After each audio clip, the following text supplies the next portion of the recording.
Stop. Everything you've been told about senior fitness is a lie. The fitness industry profits from your confusion. Expensive machines, endless supplements, complicated programs. Meanwhile, 78-year-olds are outliving everyone around them with a secret so simple it sounds too good to be true. Just 2 hours a week. I've spent years creating fitness programs for seniors. Hundreds of exercises, thousands of clients. And I finally cracked the code, and it all comes down to just 4 elements. Screenshot this. Text it to yourself, print it, and tape it to your bathroom mirror. Because once you understand these 4 things, everything changes. I call it the base foundation.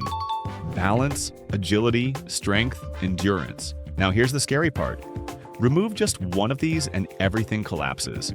No strength? You're asking strangers for help reaching items or leaving things behind because they're too heavy. No balance? You're white-knuckling the cart for support, terrified of bending or reaching? No agility.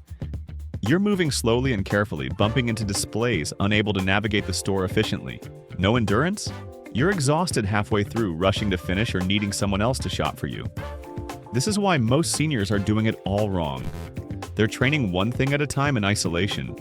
Fear of falling, losing your independence, exhaustion from simple tasks. These 4 pillars prevent all of it.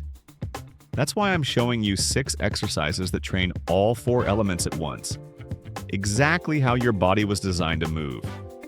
Do them in your living room and watch yourself become more capable at 65 than people half your age. Exercise number 1, single leg Romanian deadlift. Let's start with the first pillar of your base foundation, balance.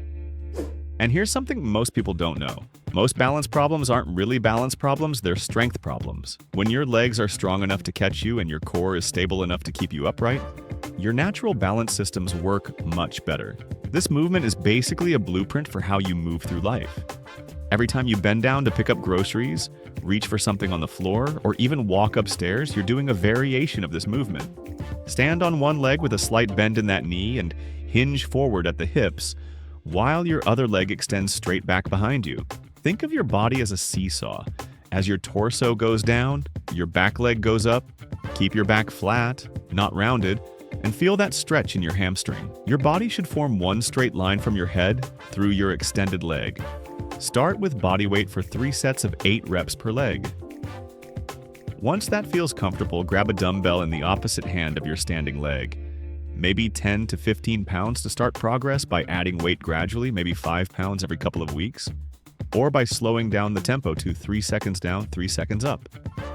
If balance is tricky at first, lightly touch a wall or chair with your fingertips until you build up that stability. This exercise hammers your hamstrings and glutes like nothing else, but more importantly, it's training your balance and core stability simultaneously. Your entire midsection has to fire up to keep you stable on one leg. And here's what's beautiful. You can't strengthen your core without improving your balance at the same time.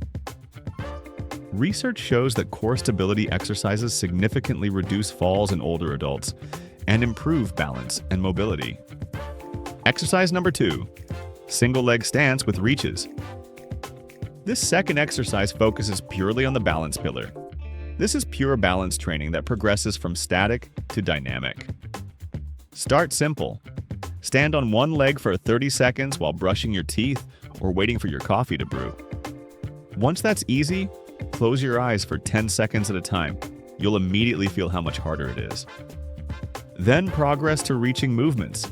Stand on one leg and reach forward with your opposite hand like you're grabbing something off a shelf. Then reach to the side, then reach across your body. Each reach challenges your balance in a different direction and forces your body to make constant micro adjustments to keep you stable. Do 3 sets of 10 reaches in each direction per leg. The beauty of this exercise is you can do it anywhere, anytime. Waiting in line at the grocery store? Stand on one leg watching TV. Stand on one leg during commercials. This builds what's called proprioception, your body's awareness of where it is in space. The more you practice standing on one leg, the better your body gets at making tiny micro adjustments to keep you stable. This is exactly what prevents you from rolling your ankle when you step on an uneven surface or catching yourself when you trip on a crack in the sidewalk. So now you've got the balance pillar covered. You're stable and confident on your feet. But if your joints are stiff and you can't move smoothly, you're still in trouble. That's where the second pillar of your base foundation comes in. Exercise number 3, hip mobility flow. Now we're moving to the A in base, agility and mobility. This is all about keeping your joints moving smoothly and your body fluid. Here's something fascinating. We lose mobility in a very predictable pattern. First, your ankles get stiff. Then your hips tighten up. Finally, your thoracic spine, that's your mid-back, loses its ability to rotate. Basically, we get stiff from the ground up. The good news? Mobility responds quickly to gentle, consistent work. This mobility sequence hits all 3 areas in order, and it takes maybe 3 minutes total. Start with ankle circles. Sit or stand and rotate your ankle 10 times in each direction, really trying to make the biggest circle possible. Feel that stretch through your ankle joint and calf. Your ankles are literally carrying you through life. Every single step, every single day. Next, hip circles. Stand with feet hip-width apart, hands on your hips, and make big circles with your hips like you're using a hula hoop. Go 10 times in one direction, then 10 times the other way. Don't just move your upper body, really focus on moving from your hip joints, getting that full range of motion. Finally, thoracic rotation. You can do this standing or sitting. Place your hands behind your head with elbows wide, and rotate your upper body to the left, then to the right. The key is to keep your hips facing forward. Remember that you're only rotating from your mid-back, not your lower back. Do 10 rotations to each side, and really try to look behind you as you turn. This is crucial for checking your blind spot while driving or turning to talk to someone behind you. Do this entire sequence once in the morning and once in the evening. It takes maybe 3 minutes total, and you can do it while watching TV or waiting for your coffee. The goal isn't to push into pain, it's to gently remind your joints that they're supposed to move in all these directions. This mobility work is like oiling a rusty hinge. The first few times it might feel stiff and uncomfortable. But within a week or 2 of consistent practice, you'll notice you can turn your head further to check your blind spot while driving. You can bend down to tie your shoes without grunting, and you can reach overhead without your shoulder clicking. Alright, so now you've got balance and agility working for you. You're stable on your feet and your joints move smoothly. But without the third pillar of base, you still can't carry groceries, get off the floor, or live independently. In fact, there's one specific strength test that predicts with 85% accuracy whether you'll be in a nursing home in 10 years. Exercise number 4 directly trains this, and most doctors never mention it. Exercise number 4, goblet squat. Now we're hitting the S in base, strength. This is about having enough muscle power to live your life without needing assistance. This exercise is pure strength training for your lower body, and it's the foundation of the strength pillar. The squat is a movement that separates independence from dependence after 60. Every time you sit down on the toilet, get out of your car, or play with grandkids on the floor, you're squatting. The problem is, most people have spent decades sitting in chairs and avoiding this pattern, and now their hips are tight, their knees are weak, and they need to push off with their hands just to stand up. Start with a goblet squat, holding a dumbbell or kettlebell at chest height. Let's say 25 to 35 pounds. Depending on your current strength. Feet should be shoulder width apart. Toes slightly pointed out as you descend. Think about sitting back into a chair while keeping your chest proud and your weight on your heels. Go down until your thighs are at least parallel to the ground, or as low as you can go with good form. Then drive through your heels to stand back up. Shoot for 3 sets of 10 to 12 reps to begin with. As you get stronger over the next few weeks, you can progress to holding heavier weights, or eventually move to barbell back squats or front squats if you have access to that equipment. The key is progressive overload. Every week, try to do a little more, whether that's 1 more rep, 5 more pounds, or going a little deeper. The squat is hands down the king of lower body exercises because it hits your quads, glutes, hamstrings, and core all at once, forcing your body to produce growth hormone and testosterone, which, let's be honest, you need more of after 40. But more importantly, it bulletproofs your knees by strengthening all the connective tissue around them, improves your bone density, and teaches your body to move as one coordinated unit instead of a collection of separate parts. Exercise number 5, push-up progression. Now we're hitting the upper body portion of the strength pillar with push-ups. You've probably done a million push-ups in your life, but here's what most people don't understand. The push-up isn't just some basic exercise you outgrow. It's actually one of the most complete upper body movements you can do, and it's been building warriors, athletes, and strong people for literally thousands of years. Get into a plank position with your hands directly under your shoulders, feet together, and your body forming one straight line from head to heels. No sagging hips or sticking your butt in the air. Lower yourself down until your chest almost touches the ground, keeping your elbows at about a 45-degree angle from your body, not flared out to the sides, then press back up explosively. If you can't do a full push-up yet, that's completely fine. Start on your knees, or do them against a wall or kitchen countertop. The higher your hands, the easier it is. Shoot for 3 sets of as many reps as you can with good form. As you get stronger, aim for 3 sets of 15 to 20 reps, then start exploring variations like diamond push-ups for more tricep emphasis, wide grip for more chest, or even decline push-ups with your feet elevated to really crank up the difficulty. Every time you push yourself up off the ground, you're not just working your chest, you're engaging your shoulders, triceps, core, and even your legs if you're doing it right. It's a full-body tension exercise disguised as a simple move. What makes the push-up so incredible is its ability to build functional pressing strength that actually transfers to real life. Pushing a stuck door open, moving furniture, or getting yourself up off the floor, which becomes harder as you age if you don't train it. Plus, there's research showing that people who can bang out 40-plus push-ups have significantly lower risk of heart disease.